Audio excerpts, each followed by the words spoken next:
Hi, just a quick wee update. Again, they're all quick wee updates, never actually get it done these days.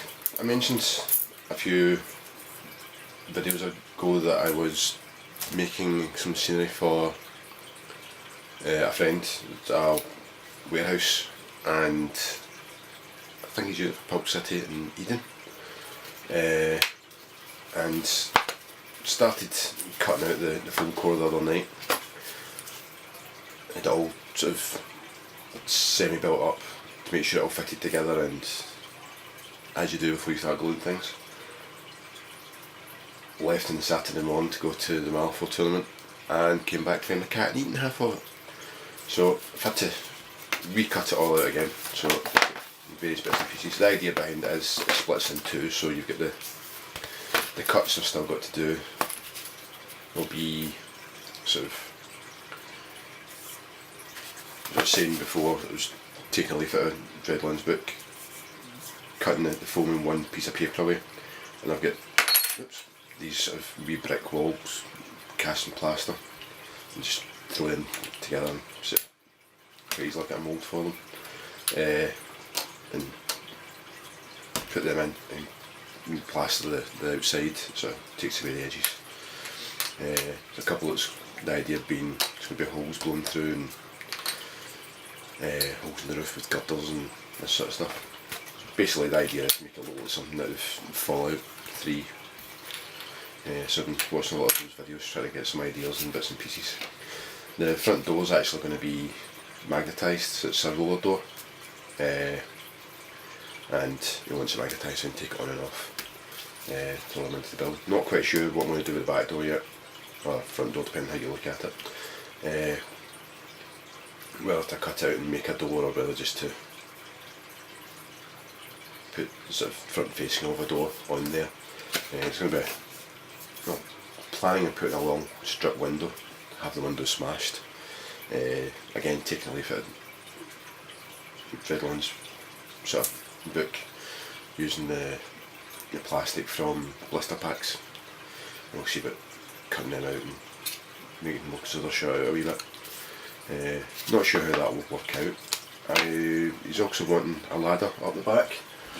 I struggled to think of something. I could either build it from scratch or buy one, and couldn't buy one to spec, and building from scratch looked, anytime I've built ladders they look like crap basically. And I think this is the one. Yeah, looking through the leftovers from the old craft shop we had is plastic cross stitch practice sheets. I think this isn't the one I'm going to use, I don't think. It's a bit too flexible, the other one's a bit more stiff. Basically you're cutting out squares and you can make the ladder any length you want, any width you want, and any wrong size you want, and it's brilliant for it. And it's solid enough that when it's glued on it'll be fine, but this stuff's also flexible if I can cut out the safety net metal cage thing that goes around them. So we'll see how that looks as well.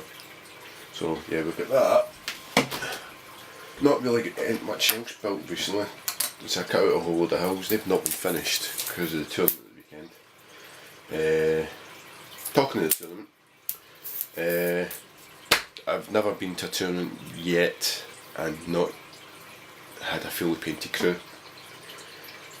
Because of the nature of the games, and I play Guild for Malifaux, which isn't known as a fast moving crew, and two of the games we were playing required fast moving crews, I thought I'd bring along some models that are a bit faster to move for treasure hunt and deliver a message. And in doing so, I thought I'd bring guarding along as well, because we're doing shared beatdown as well, so I thought guarding would be a bit handy. But I never managed to finish painting them. As I said, I'd possibly get a base coat on and maybe some army paint or strong tone on it, just make it look as though I tried. But in the end what happened was I threw on some bowgun metal and I can never get the pronunciation right, Vallejo bronze, with some non-oil washes, and it came out not bad. As you can possibly see. It looks okay for the amount of time I spent on it. The bases still need a lot of work on it. I was just dummied up to get them glued on. I can put the details on later, and then just get the details actually on these at a later date. Like a bit more work on the swords, some details on the chest, the eyes and the chest piece on the watcher as well. Again, just threw the bases together. The watchers I cannot stand as a model, and I cannot stand having them just on a base because they just look stupid. So you have to build a base up to make it look as though they're either landing or flying, and by the time you do that, there's one leg that you can pin it to. And all the wire I've got for pinning, it's great for just pinning wee hands or pinning people to bases, but when it's a tiny wee leg and a tiny wee foot to a tiny wee bit, there was no strength in it, so I actually ended up using a toothpick, or the end of a toothpick, drilled into the plaster base, or the plaster brick, and glued to the back of the leg. It's plain as day to see when you look at it, but from the front, you wouldn't know any different. But I'm very happy with how the metals came out in these guys. I just need to finish them off. But yeah, the tournament, I don't think I've ever placed higher than 5th out of 8. So there was supposed to be 14 of us, few pull-outs because everyone in Scotland seems to be coming down sick just now. So there was 10 of us playing. I came 6th, which for me, damn good. I got a win, a draw and a loss, which again is the best I've managed, I think. No, I tell a lie. That's the best I've managed. I've either managed a draw, a couple of losses, or a win and a couple of losses, but I've never managed a draw and a win.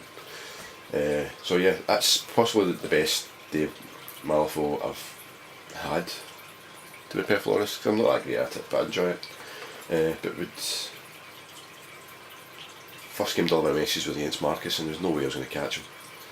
Ended up giving up and throwing my master straight into melee just to try and get my schemes done. I think I lost 4-1 in that game. Second game was possibly the greatest game of Malifaux I've ever taken part in or seen. Lady J and Lucius versus Rasputina.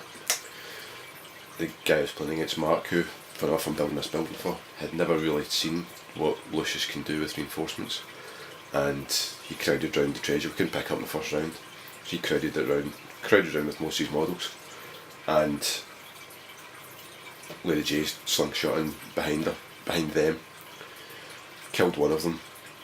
The resulting explosion from that one dying killed off the rest of his models around the treasure piece.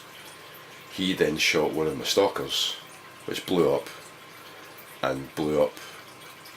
another stalker and my hunter. At this point we were left with our masters, our totems, and I think one other model.